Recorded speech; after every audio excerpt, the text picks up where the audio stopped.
৫ই আগস্ট পদত্যাগ করে শেখ হাসিনা ভারতে পালিয়ে যাবার পর থেকে দুই যুগেরও বেশি সময় রাজনৈতিক মিত্র বিএনপি এবং জামায়াত ইসলামের মধ্যে দূরত্ব তৈরি হয়েছে।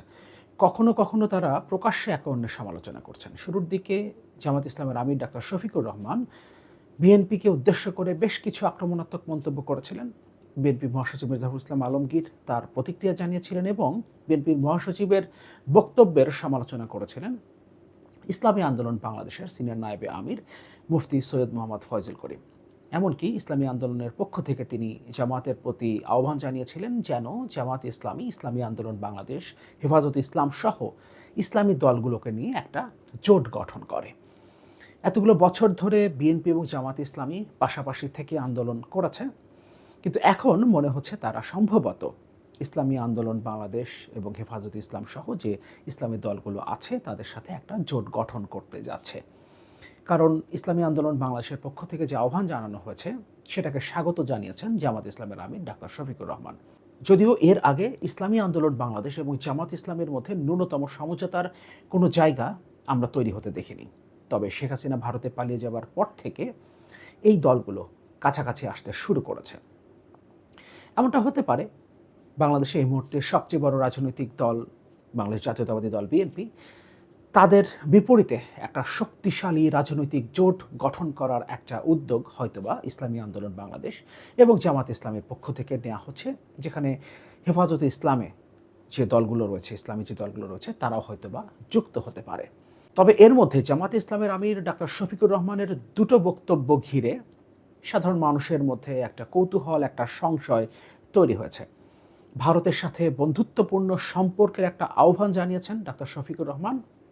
জামাত ইসলামী ভবিষ্যতে ভারতের সাথে বন্ধুত্বপূর্ণ সম্পর্ক চায় এমন একটা ইঙ্গিত দিয়েছেন এবং তিনি এমনটাও বলেছেন, আওয়ামী লীগের গত 15.5 বছরের শাসন আমলে ভারতের সাথে সুসম্পর্ক না থাকলেও তার আগে জামাত ইসলামী ভারতের সাথে বরাবরই সম্পর্ক রেখেছে এবং এখন তারা নতুন করে এই সম্পর্কটাকে আবার তৈরি করতে চায়। এবং সর্বশেষ তিনি গতকাল বলেছেন আওয়ামী লীগকে সাধারণ ক্ষমা করে দিয়েছে জামাত ইসলামী। যদিও তিনি সেখানে শুধুমাত্র তাদের দলের অবস্থানই বলেননি, তিনি যেভাবে এটাকে উপস্থাপন করেছেন তাতে মনে হয়েছে তিনি বাংলাদেশের সাধারণ মানুষের পক্ষ থেকেই বলছেন যে আওয়ামী লীগকে সাধারণ ক্ষমা করে দেয়া হলো।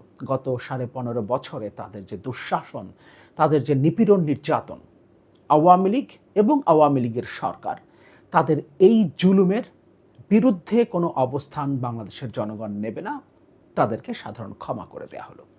এখানে বেশ কয়েকটা প্রশ্ন তৈরি হয়। আদৌ কি বাংলাদেশের জনগণের পক্ষ থেকে তিনি কথা বলতে পারেন? তার কি সেই ম্যান্ডেট আছে?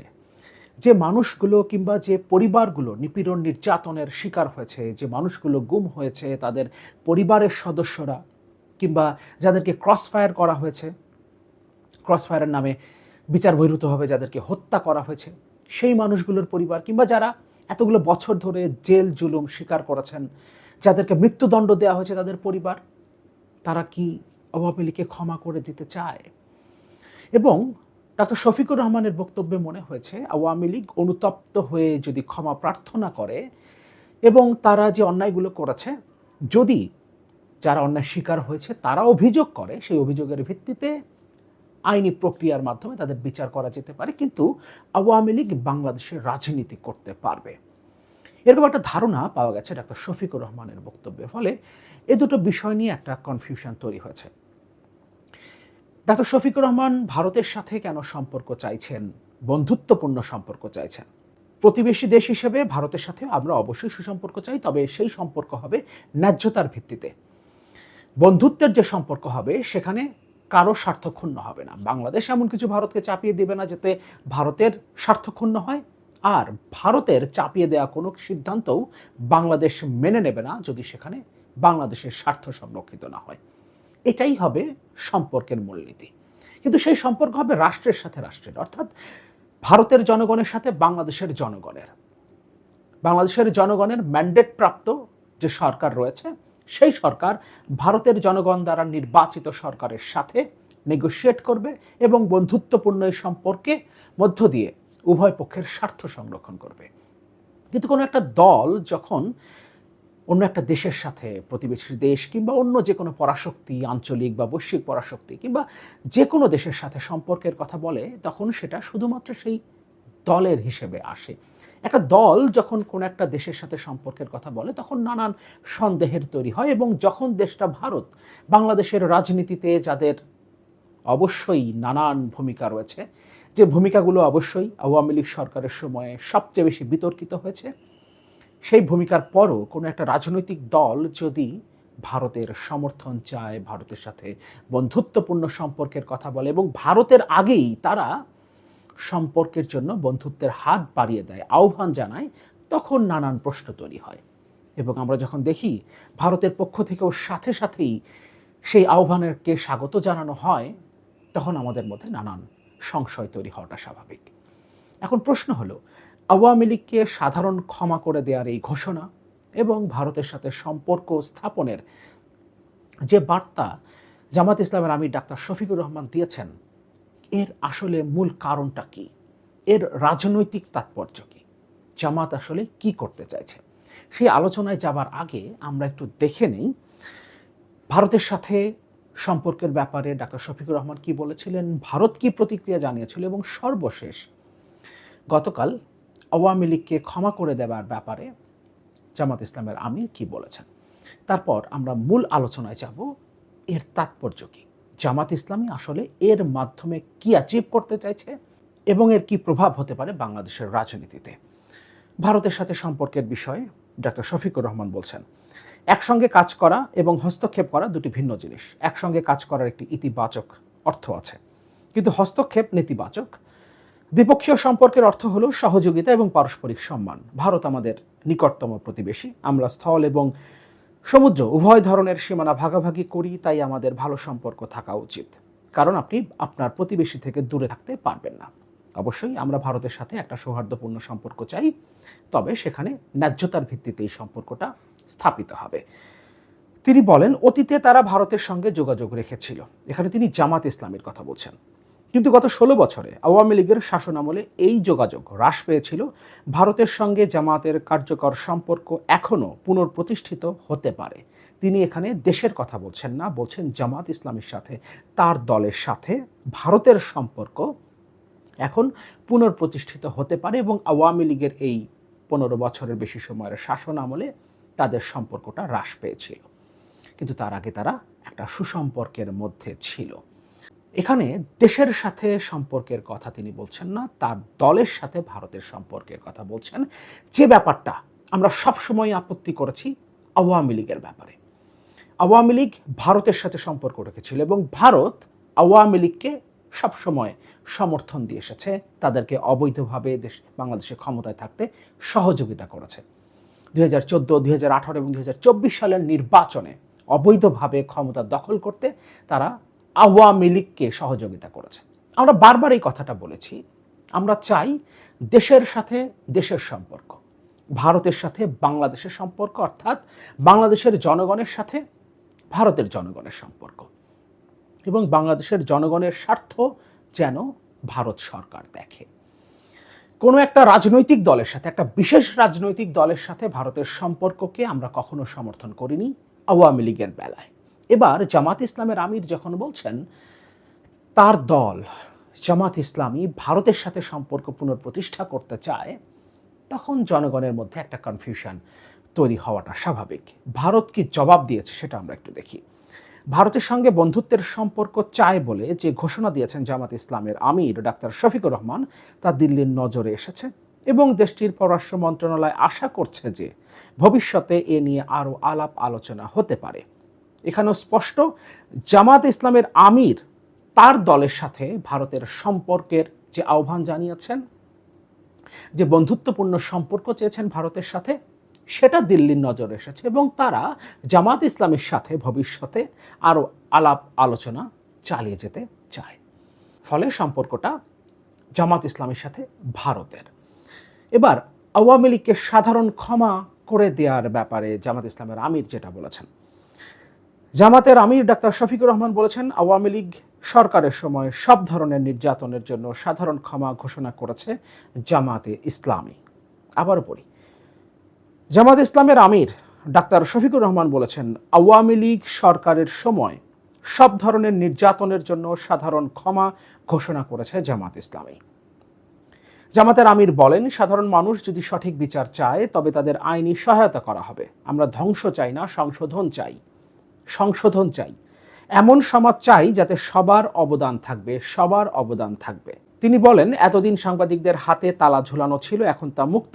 এখন সাংবাদিকরা খোলা মনে কাজ করবে, কোনো বিধি নিষেধ নেই। দুটো জায়গা খুব ইম্পর্ট্যান্ট। আওয়ামী লীগ সরকারের সময় সব ধরনের নির্যাতনের জন্য সাধারণ ক্ষমা ঘোষণা করছে জামাত ইসলামী, সব ধরনের নির্যাতনের। এরপর বলছেন, আমরা ধ্বংস চাই না, সংশোধন চাই। এমন সমাজ চাই যাতে সবার অবদান থাকবে। আমরা কোনো একটা দলকে ধ্বংস করতে চাই না, নিশ্চিহ্ন করতে চাই না, তাদের নিষিদ্ধ করতে চাই না।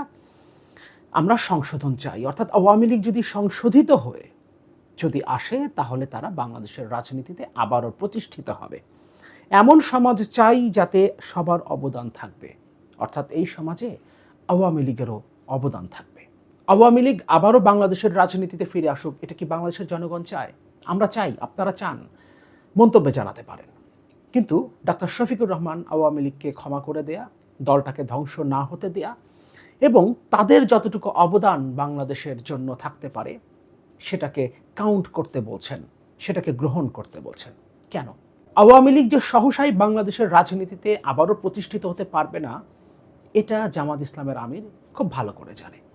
কিন্তু তারপরও কেন আওয়ামী লীগকে সাধারণ ক্ষমার ঘোষণা, আওয়ামী লীগ যাতে আবারও রাজনীতি করতে পারে, বাংলাদেশের অবদান রাখতে পারে, সে কথাগুলো তিনি বলছেন। কারণ আওয়ামী লীগের 5% হলেও বাংলাদেশে একটা ভোট ব্যাংক আছে। এই ভোট ব্যাংক বা আওয়ামী লীগের যারা সমর্থক, তারা বিএনপি কিংবা কট্টর আওয়ামী বিরোধী যারা আছে তাদের পক্ষে কখনো যাবে না, তাদের পক্ষে ভোট দিতে আসবে না। কিন্তু আওয়ামী লীগের প্রতি সহানুভূতিশীল কোনো পক্ষ যদি বাংলাদেশের রাজনীতিতে আসে, তারা যদি নিজেদের মতো দাঁড়াতে চায়, যেভাবে ইসলামী দলগুলো জামাত ইসলামী বাংলাদেশের নেতৃত্বে দাঁড়ানোর চেষ্টা করছে, যদি সেখানে আওয়ামী লীগের যে সমর্থকরা আছেন, এখন পর্যন্ত আওয়ামী লীগের যে ভোট ব্যাংক বাংলাদেশে আছে, তারা যদি মনে করে তারা আমাদের পক্ষে থাকবে, তারা আওয়ামী লীগের নেতাকর্মী সমর্থকদের স্বার্থ সংরক্ষণ করবে, সেক্ষেত্রে এই ভোট ব্যাংক নির্বাচনে জামাত ইসলামী তথা যে জোটটা গঠন করার একটা আলোচনা চলছে তাদের দিকে চলে আসবে।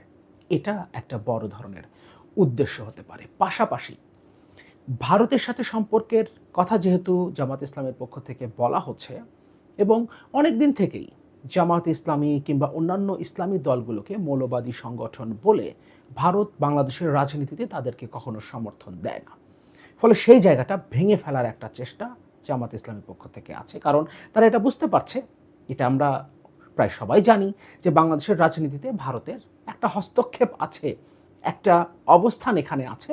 যদিও আমরা সেটা চাই না, আমরা কোনোভাবেই চাই না বাংলাদেশের রাজনীতিতে ভারতের কোনো ধরনের কোনো ভূমিকা থাকুক, কিন্তু বাস্তবতা হলো এটা আছে।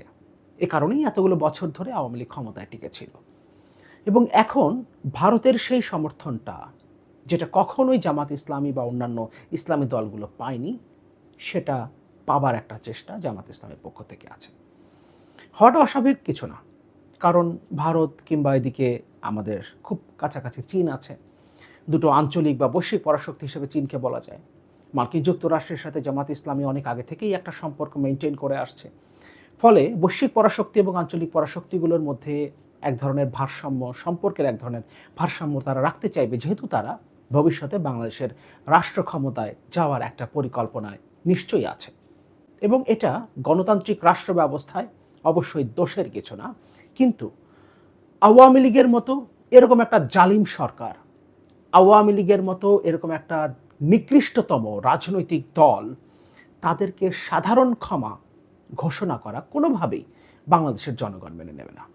যে পরিবারগুলো, যে মানুষগুলো নিপীড়ন নির্যাতনের শিকার হয়েছে, যারা বছরের পর বছর ধরে পালিয়েছিল, যাদেরকে খুন করা হয়েছে, গুম করা হয়েছে, যারা বছরের পর বছর ধরে জেল খেটেছে, রিমান্ডে গেছে, যে নির্যাতন হয়েছে, নির্মম নির্যাতন, আয়না ঘরে যারা বন্দী ছিল, তাদের পরিবার, সেই মানুষগুলো, তারা কোনোভাবেই আওয়ামী লীগ সরকারের 15 বছরের শাসনামলের নির্যাতনকে ক্ষমা করবে না। এবং বাংলাদেশের জনগণের পক্ষ থেকে এই কথা ডাক্তার শফিকুর রহমান বলতে পারেন না। আমার আজকের এই আলোচনায় মনে হতে পারে আমি জামাত ইসলামের এই অবস্থানের সমালোচনা করছি। আমি সামগ্রিকভাবে জামাত ইসলামের সমালোচনা করছি, কিন্তু আমার এর আগের ভিডিওগুলো যারা দেখেছেন তারা নিশ্চয়ই জানেন যে জায়গাগুলোতে তারা বিএনপির সমালোচনা করেছে, যেখানে তারা সঠিক ছিল সেই জায়গাগুলোকে আমি অ্যাপ্রিসিয়েট করেছি। কিন্তু যে জায়গাটা বাংলাদেশের জনগণকে আঘাত করবে সেটা আমরা কোনোভাবেই মেনে নিতে পারবো না, এবং সেটা কোনোভাবেই অ্যাপ্রিসিয়েট করা তো সম্ভবই না।